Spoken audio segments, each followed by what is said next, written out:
I'm recording this on my cell phone in my basement room, so if the sound is less than stellar, I apologize. I just want to let you know that this video is going to be well worth your time. So get comfortable, find some snacks or something to drink, and enjoy the video. If you've already seen my first two Draw My Life videos, this is still going to be worth your time. I'm combining these two stories into a full cohesive story. My life's been a ride of ups and downs. I think it makes for a pretty good story, actually. I want to share this story so you can get to know me. I'm from a country by the name of Denmark. I have a twin and two parents. My twin and I are not identical. Our mom was not very balanced, changing from one day to the next. So most of our childhood was spent living with our dad, who in spite of problems with addiction was a responsible, fully invested parent. He would always put our happiness first and do everything in his power to make us feel safe. For brief periods when our mom was stable, we would live with her. But we didn't always get to see our parents. We were placed in an orphanage against our will. This happened 3 times. I can't remember the first time. I was too young, I guess. I definitely remember the second time. As a kid, parents mean the world, and having that taken away was harsh. The third time we were placed on an island. No, not Alcatraz. Well, not too different from that. An island called Orø. The place claimed to provide schooling, but it never did.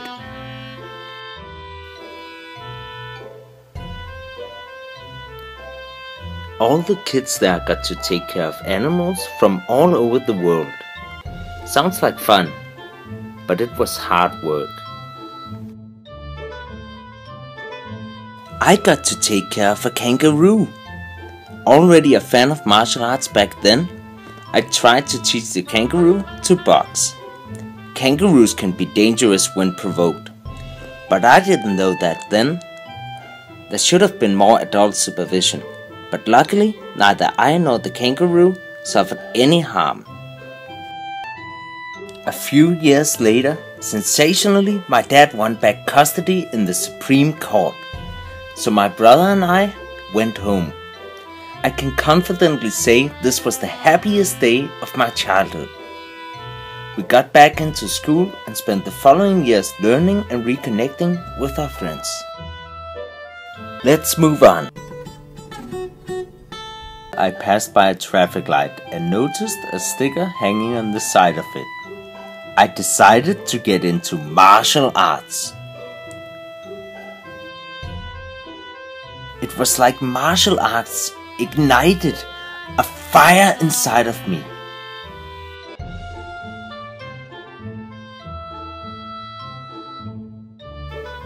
My passion for martial arts and all of its aspects, self-defense, meditation, competition, sparring, and ultimately self-knowledge, kept increasing.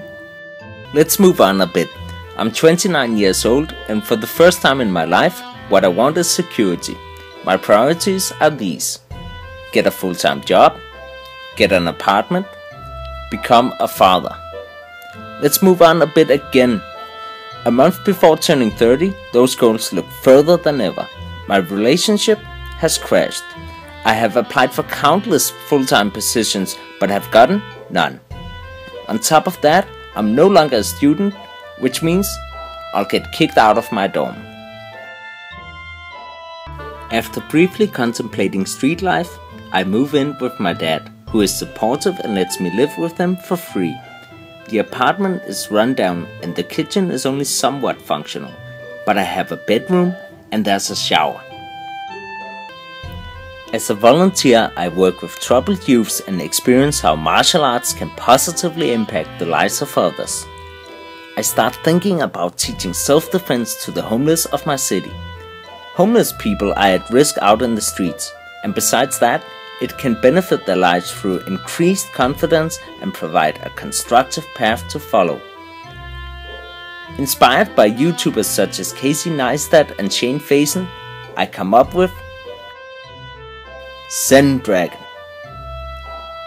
My way of using martial arts to inspire, educate, and entertain people from all walks of life.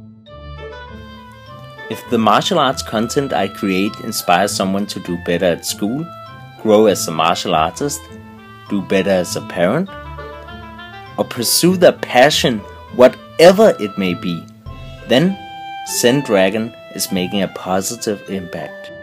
And to me, there's no more fulfilling feeling than that. I use social media as my platform to reach people from around the world. I practice martial arts, meet martial artists, and begin teaching self-defense to a homeless guy from Sri Lanka. I've never worked as hard on anything as I do in this project. Martial arts, networking, social media branding, blogging, filmmaking. There's always something to do. I earn no money from this project, and there's a good chance I never will. But I earn knowledge and experience, things money can't buy.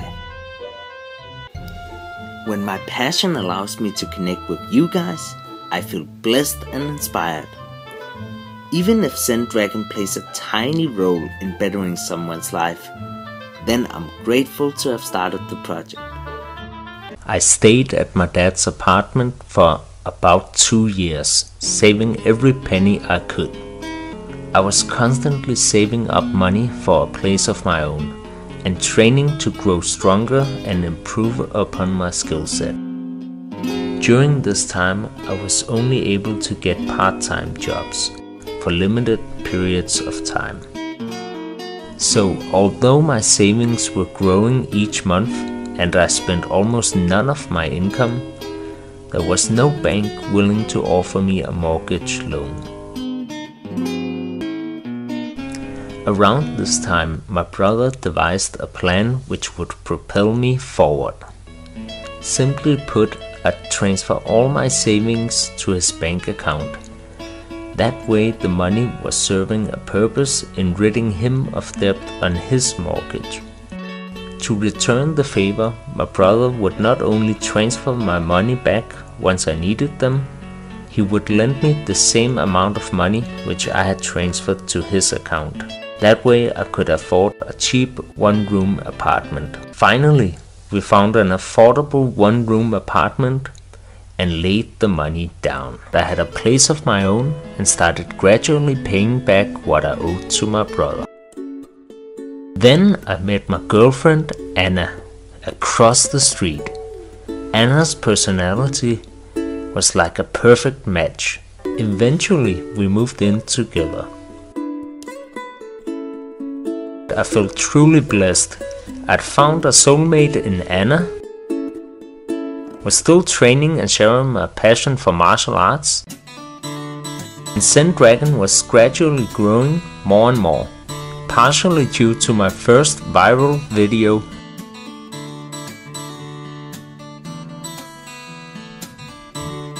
The only thing missing was a steady full-time job, and eventually I landed one as a teacher/pedagogue at a place called Kvisten.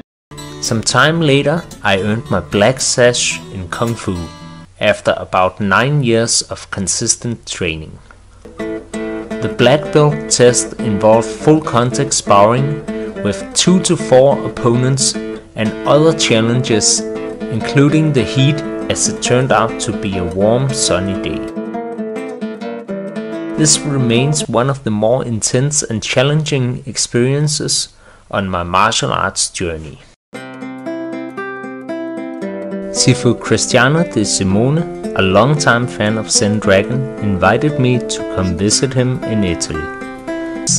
At one point on the trip, I did a Kung Fu vs Capoeira sparring video. You may have seen it.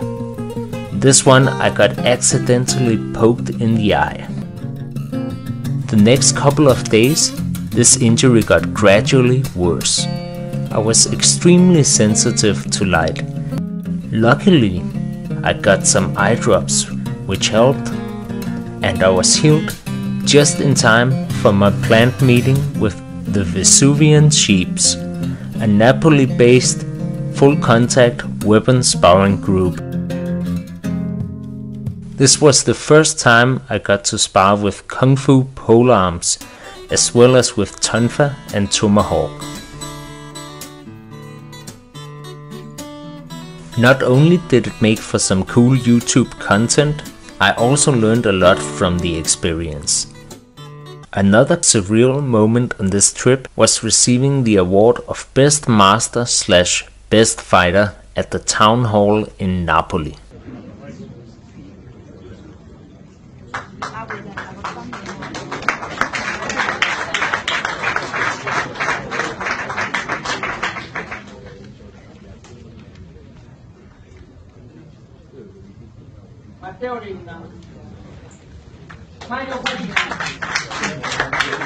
From what I understood, I won the award alongside other masters in martial arts and different fields for not only my journey in martial arts, but for sharing it as well with the project Zen-Dragon. For a while, Anna and I had been looking for a way to make a positive impact by combining her passion for yoga with mine for martial arts. Eventually we came up with the philanthropy project Medgang. To start out with, the idea was to offer free training sessions for people with special needs or difficulty getting the chance to train otherwise. But this wasn't our only idea. We knew there would be many ways for us to make a positive impact and empower others. We needed to do this without any notable expenses. We were able to get a free indoor training facility at a local library. Later on, we came up with the idea for a product which would promote gratitude, reminding us to be grateful for access to clean beverages. The proceeds from this product get donated to the Ugandan Water Project. The rest goes to our partner, Teespring. I'll leave a link in the description for those interested in buying one.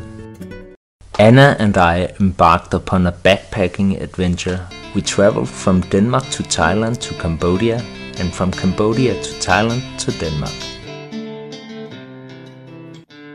During the trip, a Zen-Dragon Instagram follower reached out with a DM. This man was a Taekwondo instructor who was part of a project in Honduras offering free Taekwondo training for youths in the capital. The mission of this project was to keep the youths off the streets while teaching them something to boost their confidence and motivate them to stay in school and build a future for themselves. The project lacked funding and risked losing the dojo where the youths were training. While trying to think of something helpful to say, I suddenly had an idea. Medgang could help sponsor the project. I decided to donate 600 crowns per month. Not much to run a Taekwondo school, but in Honduras you can buy more for 600 crowns than you'd be able to in Denmark. That amount was the same as my average earnings per month from AdSense on YouTube. So in that sense, it felt like a sustainable amount to donate. To make sure the monthly donation went into the project, we came up with an arrangement where he would send us the receipts and sometimes document the training with recordings like this one.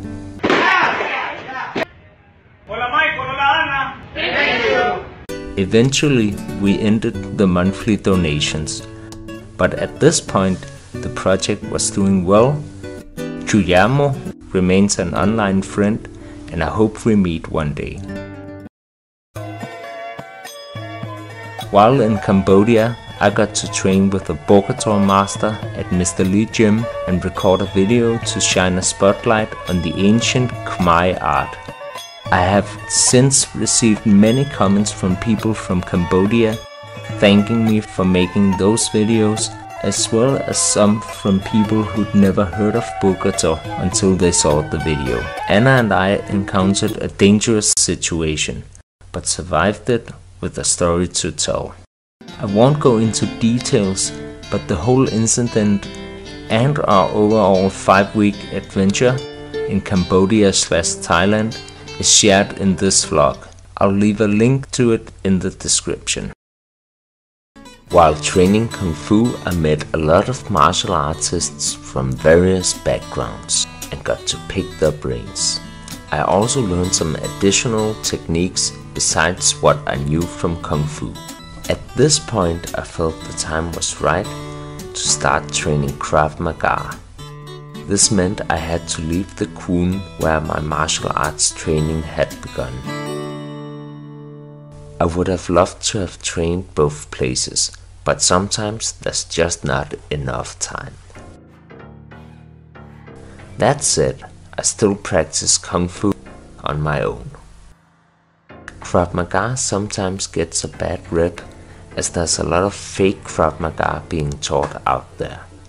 But I can fully endorse the brand of Krav Maga I was trained in. What stands out the most to me were the training methods, including some chaotic sparring drills involving multiple attackers, weapons and surprise elements. I didn't learn enough for it to truly influence my style of fighting, but my tactical awareness expanded and I got a lot out of the simulated chaos. Sparring felt less like a game of skill and more like an unpredictable game of survival.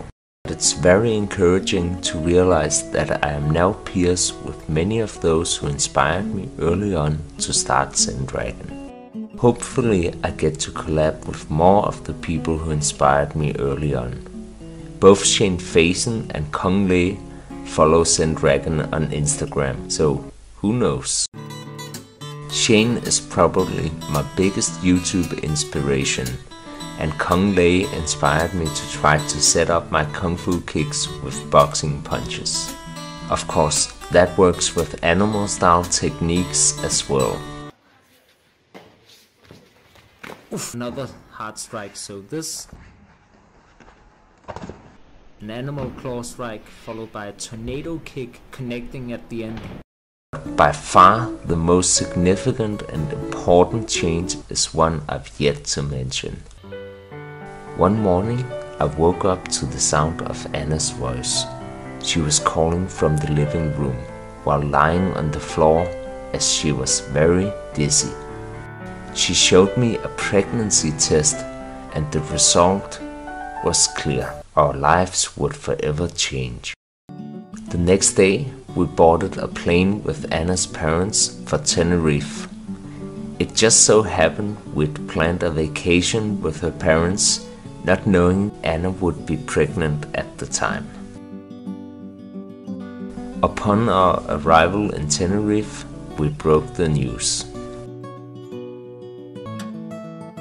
I felt truly blessed that I was going to become a father. But around this time, something happened that completely changed the way I view YouTube and social media in general. One day, without explanation, Zen-Dragon was gone from YouTube. The channel and all of its content had been terminated. Several years of consistent and passionately dedicated work, essentially my life's work, all gone in an instant. I was in a state of shock and filed an appeal rather quickly.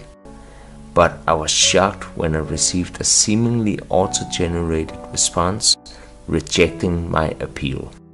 I was unable to log onto my Google account, so I couldn't post any YouTube comments to get the word out that my channel was gone. Thankfully, I had also used Instagram and Facebook as platforms for Zen-Dragon content. During this time, I received support from both fans of this channel and other YouTubers. This was the most mentally challenging situation I faced as a content creator. There's a wise saying, accept the things you cannot change. Have the courage to change the things you can, and the wisdom to know the difference. I simply did not know the difference. How could I? My efforts to get the channel back simply resulted in further frustration, as none of these efforts were working. I got in touch with the right person at YouTube. He realized the mistake and was able to restore the Zen-Dragon YouTube channel with all of its content.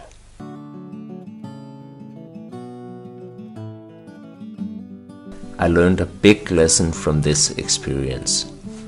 Social media provides a platform for people to chase their passion, to hustle hard and potentially realize some major dreams.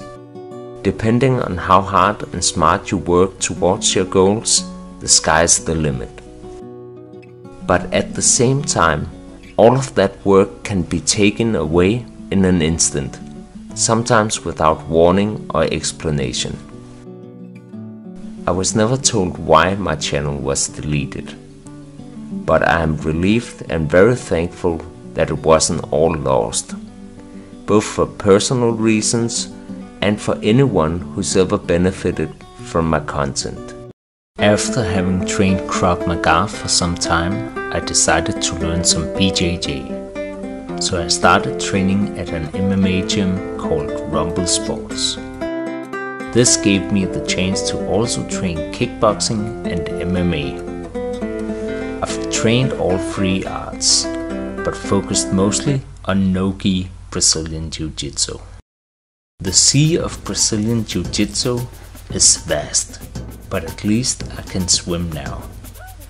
The bigger fish can eat me alive, and even those fish get eaten by the sharks.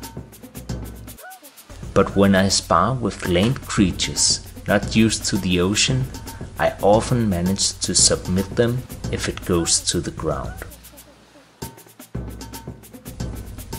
After a few months of training, I competed for the first time in no-gi BJJ. Growing up in the 80s and 90s, a boyhood dream of mine was to become an action hero.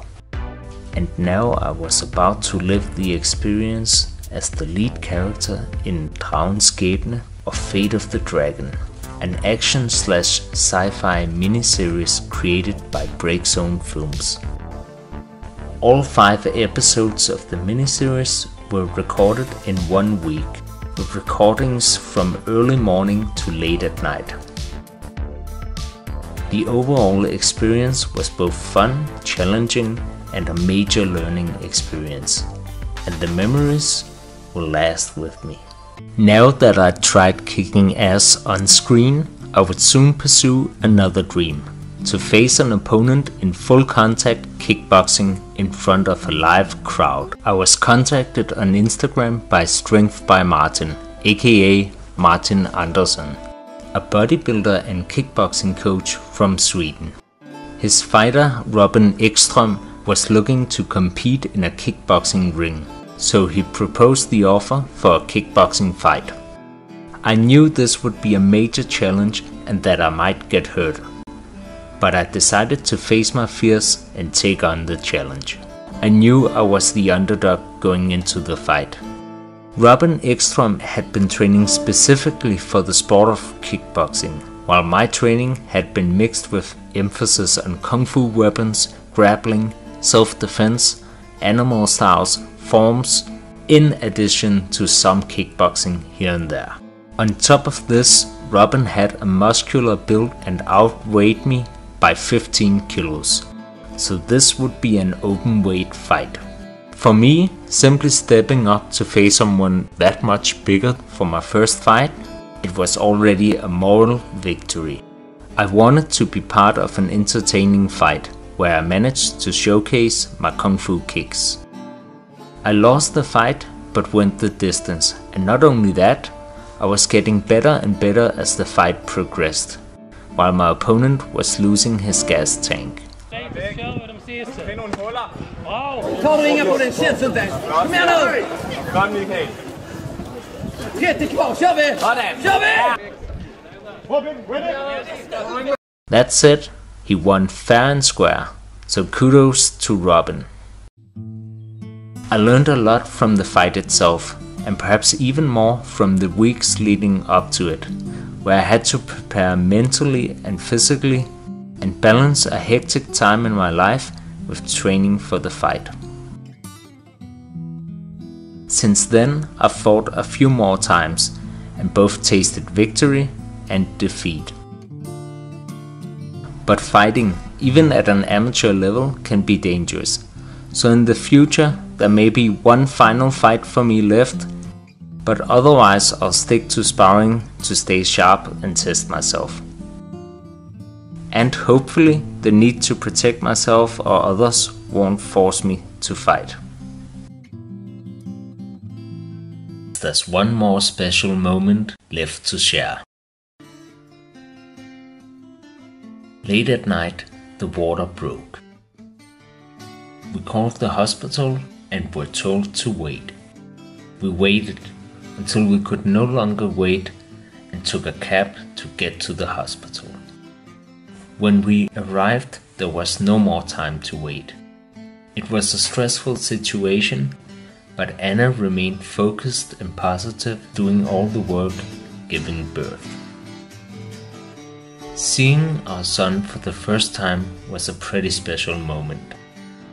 But the greatest gift is to watch him grow and develop, while the mutual bond between us three becomes stronger and stronger. We named him Felix, which means happiness. We hope he'll seek happiness in life and spread it to others as well.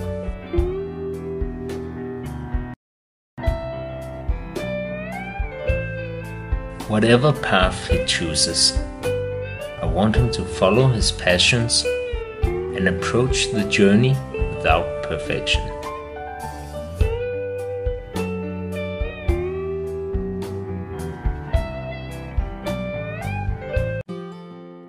As this video comes to an end, I know that life will continually have many more exciting chapters in store for me.